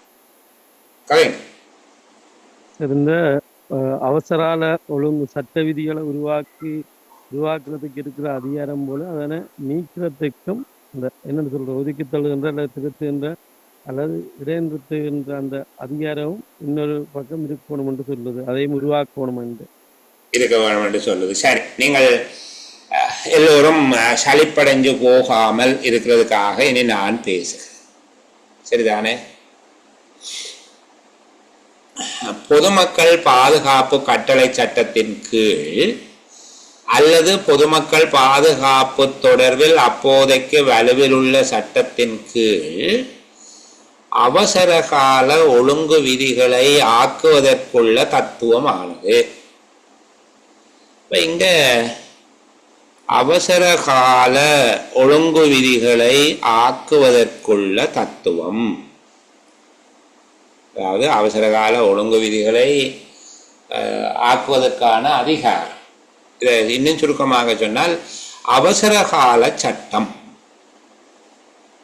இந்த அவசரகால சட்டம் எப்படி உருவாக்கப்படும் என்றால், பொதுமக்கள் பாதுகாப்பு கட்டளை சட்டத்தின் கீழ் அல்லது பொதுமக்கள் பாதுகாப்போடு தொடர்பு பட்டு அப்போதைக்கு நடைமுறையில் இருக்கிற சட்டத்தின் கீழ்தான் அவசரகால ஒழுங்கு விதிகள் உருவாக்கப்படும். இந்த அவசரகால சட்டம் என்று சொல்லி ஒரு சட்டம் இருந்தது, சரிதானே? அதாவது எந்த ஒரு பொதுமகனையும் கைது செய்வதற்கான கட்டளை இல்லாமல் கைது செய்யலாம், தடுத்து வச்சிருக்கலாம் அப்படி என்று சொல்லி எல்லாம் இருக்கு. அவசரகால சட்டத்தின் கீழ் கைது செய்கிறது என்று சொல்லி, சரிதானே? அது இலங்கையில் இனங்களுக்கு இடையிலான முரண்பாடு தோற்றம் பெற்ற போது பயங்கரவாதத்தை அடக்குகிறோம் என்கிற பெயரில் அவசரகால சட்டம் ஸ்தாபிக்கப்பட்டது. அவசரகால சட்ட விதிகளுக்கு கீழே கைது செய்யப்படுவது போன்ற விடயங்கள் எல்லாம் அந்த காலத்தில் நடந்திருக்கிறது. மிக பயங்கரமான கொடூரமான மனித உரிமைகளுக்கு பாதிப்பு ஏற்படுத்துகிற ஒரு சட்டம் என்று சொல்லப்பட்டது அவசரகால சட்டம். அதான் அவசரகால ஒழுங்கு விதிகள். அவசரகால ஒழுங்கு விதிகள் எவ்வாறு ஆக்கப்படும் என்றால், பொதுமக்கள் பாதுகாப்பு கட்டளை சட்டத்தின் ஏற்பாடுகளுக்கு கீழே தான் அவசரகால ஒழுங்கு விதிகள் ஆக்கப்படுகிறது. அப்போ அவசரகால சட்டத்தை ஆக்கும் போது, சட்டம் தான் ஒழுங்கு விதியா, அவசரகால ஒழுங்கு விதிகளை ஆக்கும் அதிகாரம், சரிதானே? அரசியலமைப்பின் ஏற்பாடுகள் தவிர்ந்த ஏதேனும் சட்டத்தின் ஏற்பாடுகளின் தொழிற்பாட்டை ஒதுக்கி தள்ளுகின்ற, திருத்துகின்ற அல்லது இடைநிறுத்துகின்ற சட்டப்பயன் கொண்ட ஒழுங்கு விதிகளை ஆக்குவதற்கான தத்துவத்தையும் உள்ளடக்கும். அரசியலமைப்பு தவிர்ந்த வேறு சட்டங்களை, அரசியலமைப்பை ஒன்றும் செய்யலாது அவசரகால சட்டம், அரசியலமைப்பின் ஏற்பாடுகள் தவிர மற்ற சட்டங்கள் இருக்குத்தானே, ஏதேனும் சட்டத்தின் ஏற்பாடுகள், அவற்றின் தொழிற்பாடு, இந்த ஃபங்க்ஷன், அதை ஒதுக்கி தள்ளும், திருத்தும் அல்லது இடைநிறுத்தி வைக்கும் சட்ட பயன் கொண்ட ஒழுங்கு விதிகளை ஆக்குவதற்கான தத்துவத்தையும் உள்ளடக்க வேண்டும். எதற்கான தத்துவம் அது? அவசர கால சட்டத்தை ஆக்குவதற்கான அதிகாரம் என்பது அரசியல் அமைப்பு தவிர்ந்த ஏனைய சட்டங்களை மேவி செயற்படும் அதிகாரத்தையும் கொண்டிருக்கும். இதுதான் இந்த கருத்து. அவசரகால சட்டங்களுக்கான அவசரகால சட்டம்ங்கிறது அரசியல் அமைப்பை தவிர மிச்ச எல்லா சட்டத்தையும் மேலோங்கி செயற்படும். அவசரகால சட்டம் அரசியல் அமைப்பின் ஏற்பாடுகள் தவிர்ந்த ஏனைய சட்ட ஏற்பாடுகளை மேவி தொழிற்படும் அதிகாரம் கொண்டது. அவசரகால ஒழுங்கு விதிகள் அரசியல் அமைப்பு தவிர்ந்த ஏனைய சட்டங்களை புறமொதுக்கி அல்லது அவற்றுக்கு மேலானதாக தொழிற்படக்கூடிய ஏனைய சட்டங்கள்ல இருந்தாலும், இப்ப உதாரணமாக இருக்குது, ஒருவர் கைது செய்யப்பட்டால் உடனடியாக தகுதி வாய்ந்த நீதவான் முன்னிலையில நிறுத்தப்பட வேணும் என்று சட்டத்தில் இருந்தால் அதை அவர்கள் செய்யாம விடலாம். அரசியல் அமைப்பில் இருந்தால் மட்டும்தான் செய்வார். அரசியல் அமைப்பில் இருக்கிறதே அவசர கால சட்டம் நிறையில்லாது. அரசியல் அமைப்பு தவிர்ந்த ஏனைய சட்ட ஏற்பாடுகளை மீறி செயல்படும் அதிகாரம் கொண்டது. எது? அவசரகால ஒழுங்கு விதிகள். அவசரகால ஒழுங்கு விதிகளை ஆக்கும் அதிகாரம் என்பது அரசியல் அமைப்பு தவிர்ந்த ஏனைய சட்டங்களை மீறி செயற்படுகின்ற அதிகாரத்தையும் கொண்டது. விளங்குதா? அவசரகால சட்டங்களை அல்லது அவசரகால ஒழுங்கு விதிகளை ஆக்கும் அதிகாரம் என்பது அரசியல் அமைப்பு தவிர்ந்த ஏனைய சட்டங்களை மீறி செயற்படும் அதிகாரத்தையும் உள்ளடக்கும். இப்ப விளங்குதா? அவசரகால சட்டங்களை ஆக்கும் அதிகாரம், அவசரகால சட்டங்களை உருவாக்குகின்ற அதிகாரம் என்பது அவசரகால ஒழுங்கு விதிகளை ஆக்குவதற்கான அதிகாரம் என்பதில் தத்துவம் என்பது அரசியல் அமைப்பு தவிர்ந்த ஏனைய சட்டங்களை மீறி செயற்படும் அதிகாரத்தையும் உள்ளடக்கி இருக்கும். நீங்கள் சொன்னதுக்கும் நாங்கள் கண்டுபிடிச்சதுக்கும் இடையில ஏதேனும் இடைவெளி இருக்குதோ என்று யோசிச்சு பாருங்க. அவசரகால ஒழுங்கு விதிகளை ஆக்கும் அதிகாரம் என்பது அல்லது தத்துவம் என்பது தத்துவமானது என்று சொல்லியிருக்கு. அவசரகால ஒழுங்கு விதிகளை ஆக்கும் அதிகாரம் என்பது அரசியல் அமைப்பு தவிர்ந்த ஏனைய சட்டங்களை மீறி செயற்படும் அதிகாரத்தையும் உள்ளடக்கி இருக்கும். விளங்குதா? அப்ப அவசரகால சட்டம் என்பது அரசியலமைப்பு தவிர மிச்ச எல்லா சட்டங்களையும் மிஞ்சி செயற்படும். எந்த சட்டங்களில் இருக்கிற ஏற்பாட்டையும் அது கணக்கில் எடுக்காம இயங்கக்கூடியது. அதனாலதான் அதை படுபயங்கரமான கொடூரமான மனித உரிமைகளுக்கு ஆபத்து விளைவிக்கக்கூடிய அடிப்படை உரிமைகளை தாக்கக்கூடிய சட்டம் என்று சொல்லி எல்லாம் காலங்காலமா கண்டித்தார்கள். இது அரசியல் அமைப்பின் ஏற்பாடு தவிர்ந்த ஏனைய சட்ட ஏற்பாடுகளை மீறி செயற்படும் வலிமை கொண்டதாக இருக்கும். எது? அவசரகால சட்டம். உரையாசிரியருடைய நோக்கம் என்னன்னு இப்ப யாராவது சொல்லுங்க. உரையாசிரியருடைய நோக்கம் என்ன என்று யாராவது சொல்ல விரும்புறீங்களோ இந்த நேரத்துல? அவசர கால சட்டத்தின் வலிமை. அப்ப முதல் சொன்னவங்களை விடைக்கும் இந்த விடைக்கும் உள்ள வித்தியாசம் விளங்குதோ? அவசரகால சட்டத்தினுடைய அவசரகால ஒழுங்கு விதிகளின் தத்துவத்தை பற்றி தான் அவர் சொல்ல வாரதாவது. அவசரகால சட்டத்தின் வலிமையை பற்றித்தான் அவர் சொல்ல வாராதான் அவற்றை நோக்கம். என்ன சொன்னவர்? அவசரகால சட்டம் அரசியலமைப்பு தவிர்ந்த ஏனைய சட்டங்களை மீறி செயற்படும் வலிமை உள்ளது. அதுதான் அவர் சொல்ல வந்த பொருள். அவர் எழுதினது நோக்கம் என்ன? அவசரகால சட்டத்தின் வலிமையை உணர்த்துவது அல்லது அவசரகால சட்டத்தின் கொடூரத்தை உணர்த்துவது என்று எழுதலாம். சரிதான? உண்மையான அவசரகால சட்டத்தின் வலிமையை உணர்த்துவது, அது எவ்வளவு வலிமையானது என்று உணர்த்துவதுதான் அவருடைய நோக்கம். அவசரகால சட்டத்தின் வலிமையை உணர்த்துவது நோக்கமாக இருக்கு. ஆனால் அவர் சொல்ல வந்த அந்த நோக்கத்தை சொல்வதற்காக அவர் சொல்லுகிற விடயம் என்ன என்று கேட்டால், அவசர கால சட்டங்களை ஆக்கும் அதிகாரம் என்பது அரசியலமைப்பு தவிர ஏனைய சட்டங்களை மீறி செயற்படும் அதிகாரத்தையும் குறிப்பிடும் என்று எழுதினா சரியா? சரிதானே? எனக்கு தெரிஞ்ச வரையில பெரும்பாலான ஆக்கள் நாங்கள் பார்த்த இந்த உரைப்பகுதிகளுக்குரிய சரியான சாராம்சத்தை எழுதவில்லை. சரி, எழுதியிருக்க கூடாது என்கிறத சொல்லுங்க பிரதீபம்.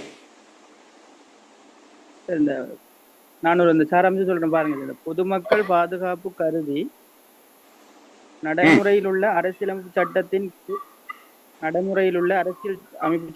கீழ் அவசர கால ஒழுங்கு விதிகள் அமைதல் வேண்டும் என்றால் இல்ல, அரசியலமைப்பு சட்டத்தின் கீழ் அவசர கால ஒழுங்கு விதிகள் அமைகிறீல. பொதுமக்கள் பாதுகாப்பு கட்டளை சட்டத்தின் கீழ் அவசர கால ஒழுங்கு விதிகள் அமையும். அது அரசியலமைப்பு தவிர ஏனைய சட்டங்களை மீறி செயற்படும். இதுதான் இதுல போடும். அப்ப இங்க பொதுமக்கள் பாதுகாப்பு கட்டளை சட்டத்தின் கீழ் ஆக்கப்படும் அவசர கால ஒழுங்கு விதிகள் என்று எழுதக்கூடாது. ஏனென்றால் அவசர கால ஒழுங்கு விதிகளின் அடைமொழியாக அது வந்துடும். பொதுமக்கள் பாதுகாப்பு கட்டளை சட்டத்தின் கீழ் ஆக்கப்படுகின்ற அவசர கால சட்டம் அல்ல அவசர கால ஒழுங்கு விதி என்றால், அவசர கால ஒழுங்கு விதி என்கிற விஷயத்துக்கு அது முன்னொட்டாக நின்று, அதாவது அடைமொழியாக நின்று எங்களுடைய சுருக்கத்தின் தன்மையை இல்லாம பண்ணிடும். அப்ப இங்க அவசர கால ஒழுங்கு விதிகள் அரசியலமைப்பு தவிர்ந்த ஏனைய சட்டங்களை மீறி செயற்படும் வலிமை உள்ளவை என்பதுதான் அதனுடைய பொருளாக இருக்கு. இப்ப நான் ஏற்கனவே சொன்னது போல இந்த பகுதியை நீங்கள் சரியாக எழுத இல்லை என்கிற கவலை யாருக்கும் வேண்டாம். நான் ஒரு விடயத்தை உங்களுக்கு காட்டுறதுக்கு முயற்சி செய்தேன். அப்படி என்றால், தமிழில வசன நடையில இருக்கக்கூடிய ஒரு விடயத்தை நாங்கள் புரிந்து கொள்வதற்கும் அந்த உரைநடை உண்மையாக கொண்டிருக்கக்கூடிய பொருளுக்கும் இடையில எவ்வளவு இடைவெளி எங்கள்கிட்ட இருக்குது, நாங்கள் எங்க இருக்கிறோம் என்கிறத நாங்கள் மெசேஜ் பண்ணிட்டோம். கடந்த 2 சேலமர்களையும் நாங்கள் இதைத்தான் உணர்ந்தோம். சரிதானே? ஐயோ, நாங்கள் நினைச்சது வேறப்பா, அது சரி, அது இப்பதான் பார்க்க இது வேறதான் இருக்குது என்ன என்ற அந்த எண்ணம் எங்கள்கிட்ட இருக்குது. இது கொஞ்சம் வேற மாதிரி தான் இருக்கு. ஐயோ, நாங்கள் நினைச்சோம் இந்த நாங்கள் பொதுமக்கள் பாதுகாப்பு கட்டளை சட்டம், பொதுமக்கள் பாதுகாப்பு தொடர்பு விளைவில் உள்ள சட்டம் என்றெல்லாம் அதோட சம்பந்தம் இல்லாத, அது எல்லாம் தேவையே இல்லை. சட்டத்தின் கீழ் அவசர கால ஒழுங்கு விதிகளை ஆக்கம் தத்துவம் என்பது. அப்ப அவசர கால சட்டத்தை ஏற்படுத்தும் அதிகாரம் என்பது அரசியலமைப்பு தவிர்ந்த ஏனைய சட்டங்களை மீறி செயல்படும் அதிகாரத்தையும் உள்ளடக்கும். அவசர கால சட்டங்களை ஆக்கும் அதிகாரம் என்பது மற்ற சட்டங்களை மீறி செயல்படுகிற அதிகாரத்தையும் சேர்த்தது என்பதுதான் அதனுடைய பொருளாக இருக்குது. இப்ப பார்க்க சரி போலதான் கிடக்கு. இப்படி ஒவ்வொரு பந்தியும் கலைச்சு இருக்கு.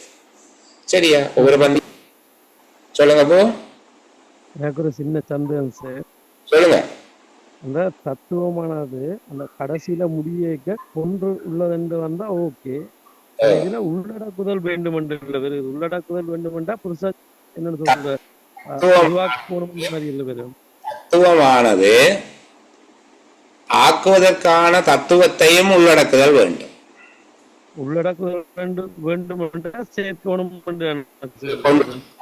கொண்டிருக்க வேணும் என்றால் அதுக்குள்ள இருக்கும். இப்ப என்னென்றால் நாங்கள் வாசிக்கைக்குள்ள பார்க்கிற நாங்கள் பாராளுமன்றமானது பொது நிதியின் மீது பூரண அதிகாரத்தை கொண்டதாக இருத்தல் வேண்டும் என்றால் கொண்டிருக்கும் என்றதுதான் அந்த சட்டம். பாராளுமன்றம் பொது நிதியின் மீது பூரண அதிகாரத்தை கொண்டதாக இருத்தல் வேண்டும் என்றால் அது இந்த கருத்து பாராளுமன்றம் பூரண அதிகாரத்தை கொண்டிருக்கும். அதுபோலதான் இங்க சட்ட ஒழுங்கு விதிகளை ஆக்குவதற்கான தத்துவத்தையும் உள்ளடக்குதல் வேண்டும் என்றால் உள்ளடக்கி இருக்கும். இங்க அவசர கால சட்டத்தை ஆக்கும் அதிகாரம் என்பது ஏனைய சட்டங்களை மீறும் அதிகாரத்தையும் கருதும். அவசர கால சட்டத்தை ஆக்கும் அதிகாரம் என்பது, அதாவது ஒரு ஜனாதிபதி அவசர கால சட்டத்தை பிறப்பிக்கிறார் என்றால் அது மறைமுகமாக ஏனைய சட்டங்களை மதிக்காமல் செயற்படும் அதிகாரமாக இருக்கும் என்று பொருள் கொள்ள வேண்டும். அவசர கால சட்டம் ஒன்று பிறப்பிக்கப்பட்டிருக்கிறது என்றால் ஏனைய சட்டங்களை மீறி இந்த சட்டம் செயல்படும் வலிமை உள்ளது என்கிற பொருளை கொண்டிருக்க வேண்டும். சரிதான? அதான் அந்த உள்ளடக்குதல் வேண்டும் என்றால் உள்ளடக்கும் என்று எடுத்தா சரி. பெரும்பாலான சட்ட வாக்கியங்கள்ல இவ்வாறு தான் இருக்கும். கொண்டிருத்தல் வேண்டும் என்றால் அது கொண்டிருக்கும் என்பதாக நீங்க எடுத்துக்கொண்டால் சரி. சரி, இப்ப நான் சொல்ல வந்த முக்கியமான செய்தி என்ன என்றால், இந்த வேறுபாடு ஒரு 2 வகுப்புக்கு மேலே திடீரென்று சலிப்பு வந்துட்டு, அப்பா என்னடா ஒன்றும் புழங்குது இல்லையே, தலையிடிக்க எல்லா வசனமும் கஷ்டமாக கிடக்குது என்று சொல்லி இப்போ இப்படி இருக்கிற நாங்கள் ஒரு மாதத்துக்கு பிறகு இப்படி இருக்கிறோம் என்று சொல்லி மெசவென்பதற்கு இந்த சம்பவத்தை ஞாபகம் வச்சுக்கொள்ளுவோம். சரிதானே? அடுத்த வகுப்பில் இந்த வினாத்தாளனுடைய எஞ்சிய வினாக்கள் பார்க்கப்பட மாட்டாது. நாங்கள் புதுசாக ஒரு வினாத்தாளோட கொஞ்சம் இந்த சௌகரியமாக நாங்கள் சந்திப்போம். சரிதானே? சௌகரியமாக வேற ஒரு விதமான கேள்வியோடு நாங்கள் சந்திக்க போகிறோம். அப்படி எங்களை பயிற்சியை இப்போ என்னென்னா எங்களை கொண்டு போய் நீச்சல் பழக போகிறோம்னு கேட்டவரை அப்படியே ஹெலிகாப்டரில் தூக்கி கொண்டு போய் நடுக்கடலுக்கு போட்ட மாதிரியா போச்சு. நாங்கள் அப்படி இல்லாமல் கரையில் நின்று கால் நினைச்சு ஒரு முழங்கால் மட்டும் தண்ணியில் போய் படிப்படியாக இறங்கி ஒரு நீச்சல் பழகிற மாதிரியாக அடுத்த சேலமருவில் எங்களோட வியூகத்தை வகுத்து கொள்வோம். இது உண்மையில கடந்த 2 சேலமருவில் என்னது வேணா நீந்தக்கூடிய 5 பாகன்னு சொல்லி அப்படியே ஹெலிகாப்டரில் தூக்கி கொண்டு போய் கடலுக்குள்ளே தொப்பண்டு போட்டு விட்டது. சரியா? நிறைய பேர் முக்குளிச்சு மூக்குல வாயிலெல்லாம் தண்ணி போய் சரியா வேதனைப்பட்டு இது சரிவராக கூடக்கு இதை விட தாவன விதிக்கு நிதி ஒழுங்கு விதி படிக்கிறது பரவாயில்லை என்ற கட்டத்துக்கு வந்துட்டு இப்படியே தொடர்ந்து இருக்க இயலாது, நான் சலிச்சு போக இயலாது. நாங்கள் அடுத்த சேலமருவில் அதோடு சந்திப்போம். அதே போல் நிதி ஒழுங்கு விதிகள் தொடர்பாக நான் அந்த 1வது அத்தியாயத்தை ஆரம்பித்த போது அதுக்குள்ளேயே நிறைய சொற்கள் அதிகாரம் அது இதெல்லாம் இருக்குது. அதை கொஞ்சம் எளிமைப்படுத்தினா என்ன என்கிற கேள்விகள் பிள்ளைகள்கிட்ட இருந்தது. நாங்கள் அதுக்கும் ஒரு வழி கண்டுபிடிச்சிருக்கோம். அடுத்து வருகிற சேலமருவில் அது இப்போதைக்கு தற்காலிகமாக அதை கையை விட்டுட்டு கொஞ்சம் இலகுவான ஏற்கனவே பார்த்த சில வகை நோய்களுக்கான விடுமுறைகள் என்பது போன்ற பகுதிகளை கொஞ்ச நாளைக்கு பார்ப்போம். சரிதானே? அதுக்கு பிறகு ஓரளவு இலகுவானது கடினமானது மிக கடினமானது என்கிற ஒழுங்கில நகர பார்ப்போம். எல்லாத்தையும் படிப்போம், காலம் கிடக்கு தானே. சரி, அப்போ இந்த அளவில் நான் இன்றைக்கு நிறைவு செய்து கொள்கிறேன். நீங்கள் ரொம்ப களைச்சு போய் இருக்கிறபடியால் நான் இந்த அளவோடு நிறைவு செய்து கொள்கிறேன். பிள்ளைகள் மீண்டும் ஒரு தடவை சந்திக்கிற வரைக்கும் அதுக்கு பிறகும் கூட எல்லோருக்கும் நல்ல பொழுதுகள் அமைய வேணும் என்கிற பிரார்த்தனையோட பாய் பாய்.